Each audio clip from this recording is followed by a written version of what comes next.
It's the dead of winter. The skies are dark and gray. It's too cold to do anything outside, so many of us are trapped indoors. Most people would prefer to sleep all day long, and we slowly get fatter and sadder. But at least it's hockey season, and what better way to cure seasonal affective disorder than violence on ice? And over the Canadiens line, and he got a good piece of Larson. Now a near turnover. Harkins scooped up by Hensky, and he's hammered by Cronwall. Stepping up, Owen Cronwall with a big hit.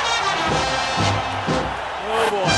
As Howard Miller's stick. Miller decks Brown. Today, hockey is a sport played all around the country and around the world, but it wasn't always this way. Hockey used to be confined to a very small geographic area, but this is no longer the case. In fact, if you look at a map of active NHL teams, it might seem like hockey has so greatly expanded outside of its birthplace that it has almost abandoned it. So what happened? Why is the hockey belt almost devoid of professional hockey? And can we answer these questions using geography? Why did you click on this video if you didn't think the answer was yes? Welcome to Third and Null, where sports and geography throw off the gloves, punch each other in the face, and go to the penalty box.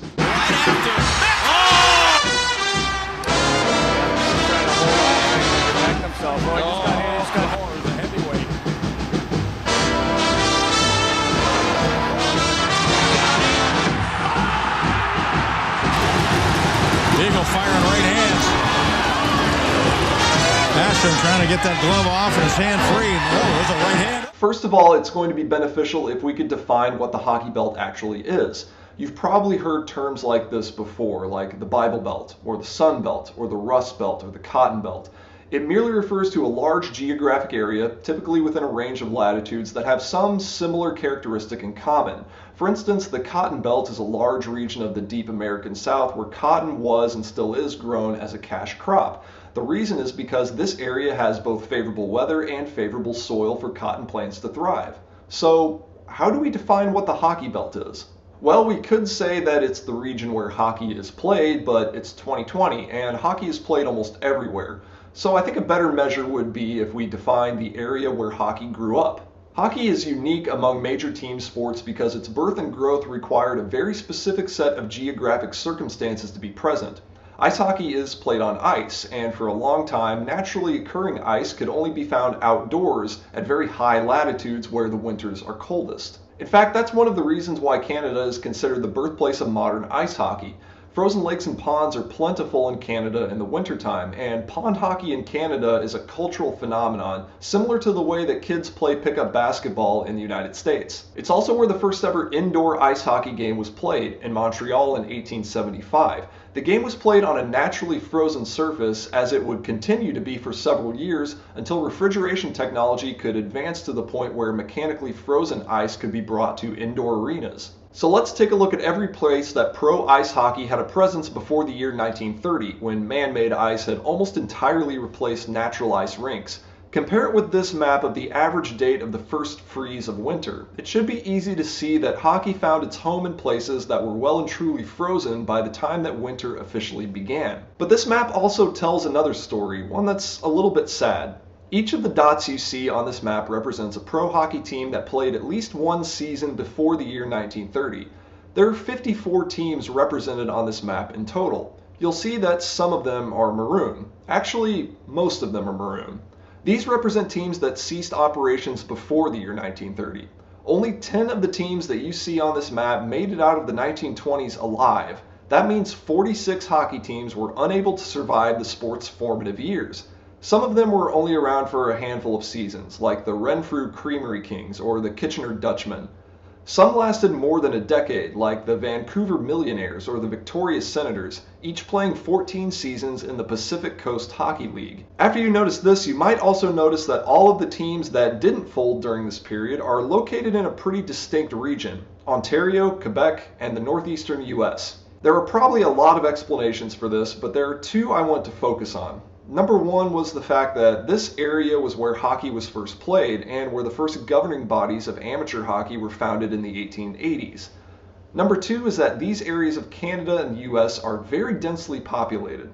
And most importantly, all of the urban centers that these pro teams represented were within easy traveling distance of one another. Out in the western provinces of the states, the urban centers were further apart and had smaller populations to draw interest from. Greater travel distances combined with lower attendance turnout meant that professional hockey wasn't as financially viable.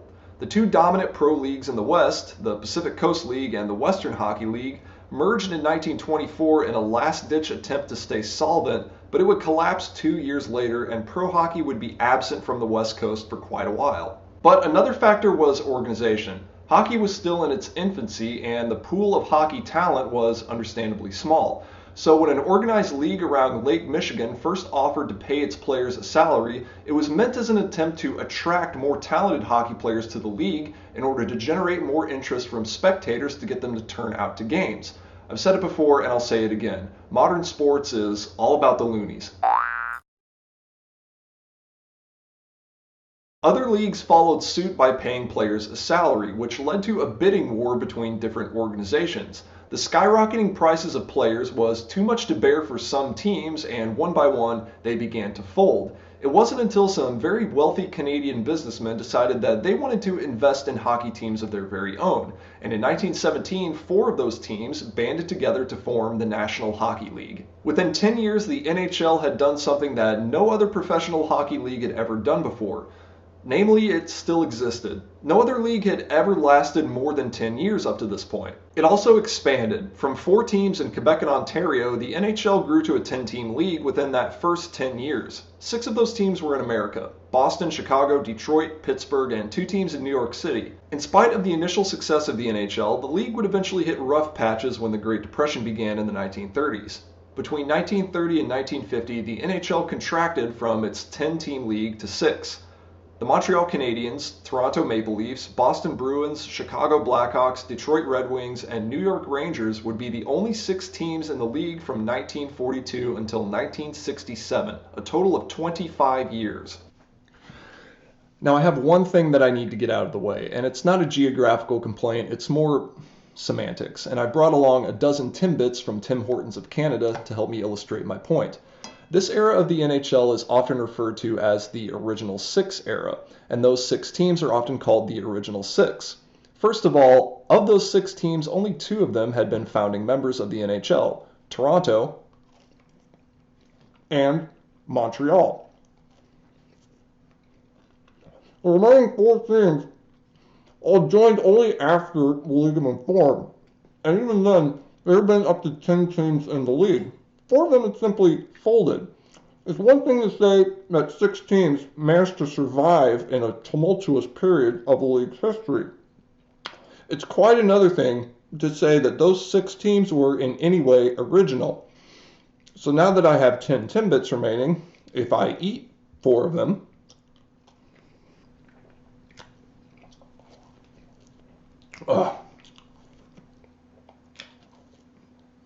then the 6 that I haven't eaten aren't my original 6 Timbits, they're just 6 leftovers.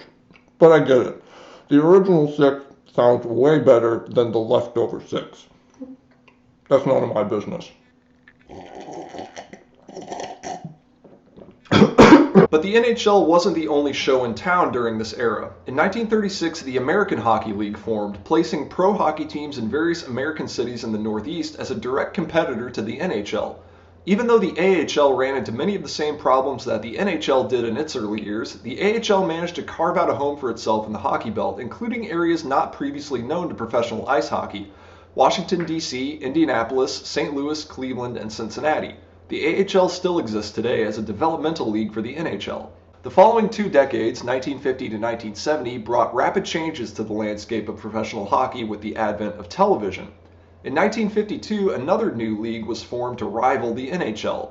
The Western Hockey League brought the sport back to the western provinces and the Pacific Northwest, as more people there had the ability to watch hockey broadcasts on TV. Starting with 8 teams in Saskatchewan, Alberta, British Columbia, and Washington State, the WHL eventually brought hockey to Utah, Colorado, Oregon, Manitoba, Minnesota, and strangely enough, to California and Arizona. This made the NHL sit up and pay attention. Not only was the WHL quickly advancing in popularity, it was also exporting hockey to non-traditional markets like the American Southwest. Coupled with the AHL's expansion into the Midwest, the NHL had a real problem on its hand. Not just one, but two rival leagues had the potential of surpassing the NHL in popularity by exploiting untapped markets. The tipping point came in 1965 when the WHL and the AHL began playing a combined schedule against one another, and there was legitimate fear that the two leagues would merge, creating a new Super League. So in 1967, the NHL ended its moratorium on new teams and expanded for the first time since 1926. They doubled the amount of teams by adding the California Seals, Minnesota North Stars, Los Angeles Kings, Philadelphia Flyers, Pittsburgh Penguins, and St. Louis Blues. Important to note is that the Seals had been a member of the WHL but left after their invitation to the NHL. Minnesota was also already the home of a WHL team, the St. Paul Regals, and Southern California already housed a WHL team in San Diego at the time. In addition to encroaching on the WHL's territory, the NHL franchises in St. Louis and Pittsburgh took advantage of former AHL teams in those cities, but both had folded in the 1950s.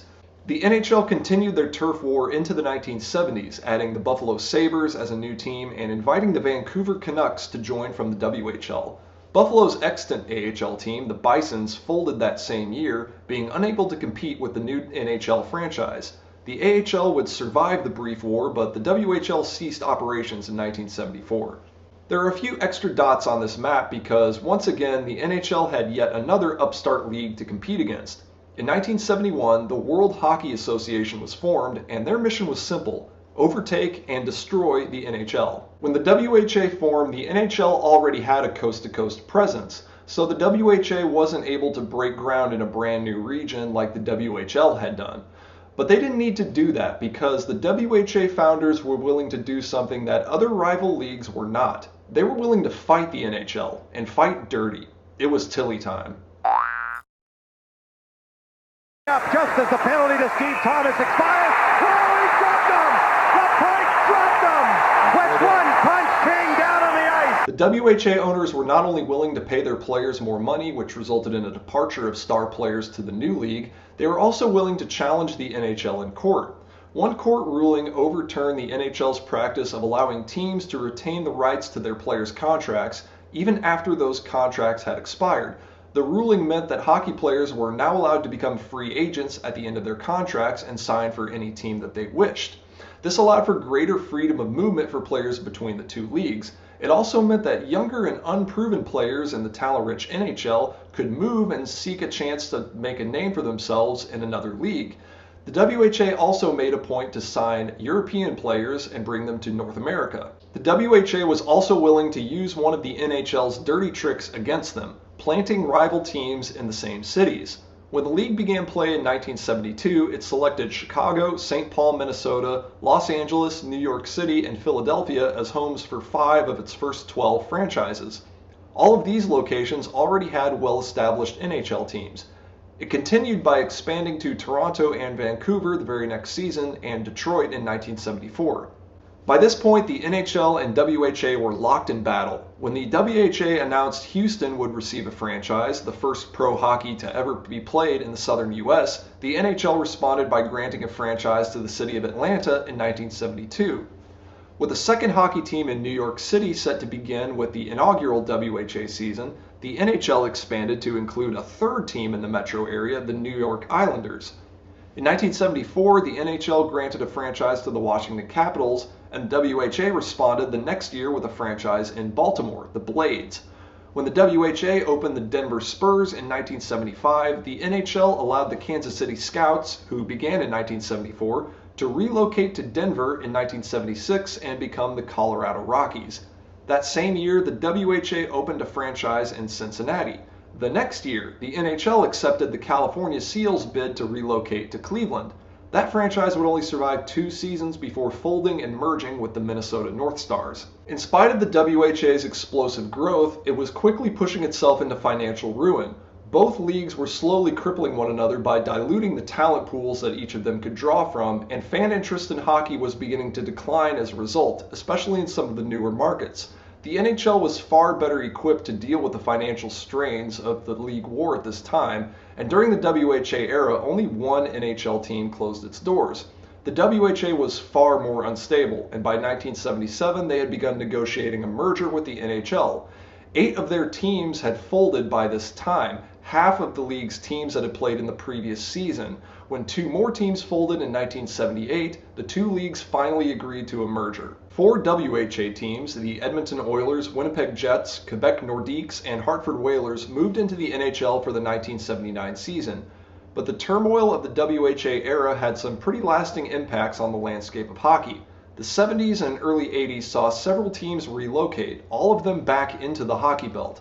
I've mentioned the Seals moving from California to Cleveland before being absorbed into the North Stars, but the Colorado Rockies franchise relocated again to New Jersey to become the Devils. Also, the Atlanta Flames relocated to Calgary. Counting the additions of Winnipeg, Edmonton, Quebec, and Hartford from the WHA, the hockey belt looked healthier than ever. But there were other reasons that the hockey belt was thriving too. The AHL had begun seeing a resurgence, taking on a role as a developmental hockey league for young players under contract with NHL teams. As the major league clubs began founding AHL teams to be their minor league affiliates, the AHL grew during the 70s and 80s, reaching 16 teams by 1990. As you can see, almost all of these teams were operating out of Eastern Canada and the northeastern US. But the 1990s brought a new era of expansion and change. 8 teams joined the NHL between 1990 and 2000. The first of these were the San Jose Sharks in 1991, followed the next season by the Tampa Bay Lightning and the Ottawa Senators. Ottawa clearly stands in the hockey belt, and the Bay Area had a hockey footprint since the 1960s. But Tampa was new territory for the NHL. It was the most southerly professional hockey team ever, until the very next year when the NHL expanded again to include the Florida Panthers and the Anaheim Mighty Ducks, courtesy of Disney. Quack, quack, quack, quack, quack, quack, quack, quack, quack, quack, quack. 1993 was also the first sign of decay in the hockey belt. The first casualty was the Minnesota North Stars, who tried several times to move to California and ended up going to Dallas instead. Next, the Quebec Nordiques, struggling with a very small market and against newer, wealthier American teams, relocated to Denver. In 1996, the Winnipeg Jets, running into the same troubles as the Nordiques, moved to Phoenix. The next year, the Hartford Whalers moved to North Carolina. It seemed to be a mass exodus of teams away from the hockey belt, and the NHL became worried that they would lose touch with their biggest market, Canada. Canada at the time was struggling with a very weak Canadian dollar. On top of that, high taxes in Canada were forcing Canadian owners to look to America for tax relief. So the NHL instituted the Canadian Assistance Program, essentially compensating the 6 remaining Canadian teams for what they had to pay in higher taxes and in matching player salaries against American teams. But the NHL continued to grow, adding the Nashville Predators in 1998, Atlanta Thrashers in 1999, and the Columbus Blue Jackets and Minnesota Wild in 2000. Those last 2 represented a return to hockey's geographic roots, but not necessarily back to Canada. That would come later in 2011 as Atlanta again lost a hockey franchise when the Thrashers moved to Winnipeg, returning hockey to that city. One more expansion would take place in 2017 after a franchise was awarded to Las Vegas. So how do we answer the question of what happened to the hockey belt? And really it depends on how we choose to examine the data. For instance, here's a map of hockey's footprint in North America. The black circles represent NHL teams, the blue represents AHL teams, and the gray is for defunct teams. The size of the circles indicate how long each team has been in existence, or at least how long the team existed before folding.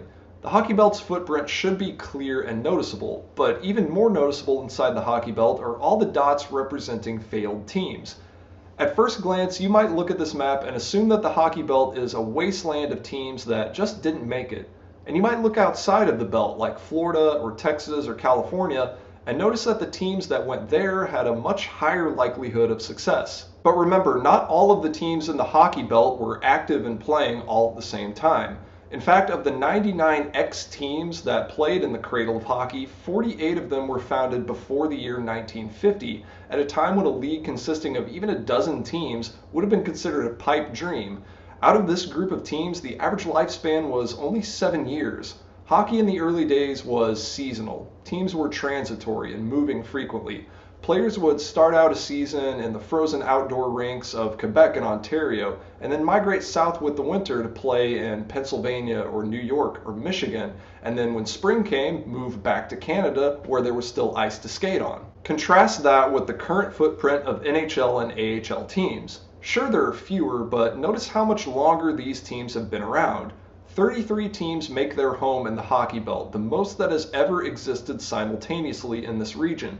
In the 1920s or 30s, the idea of 33 stable teams playing a fixed schedule would have boggled the mind. So what happened to the Hockey Belt? If anything, it only grew stronger over time. In fact, it was strong enough to export a game played on ice in the middle of winter to places where even a dusting of snow is enough to cripple a city. The moral of the story is that the Hockey Belt is doing just fine. The people who lived and played there turned the sport into an international phenomenon, and the sport isn't going away anytime soon, and neither is its birthplace. The only thing that hockey fans have to worry about is who's going to repeat as Stanley Cup champion this year.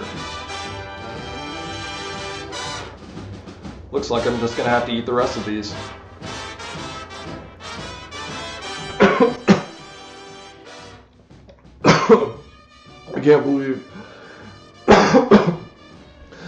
I can't believe I almost choked on half a dozen Timbits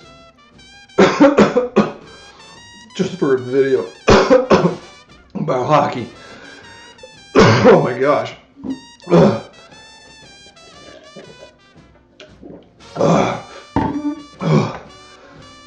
The links I go to for education.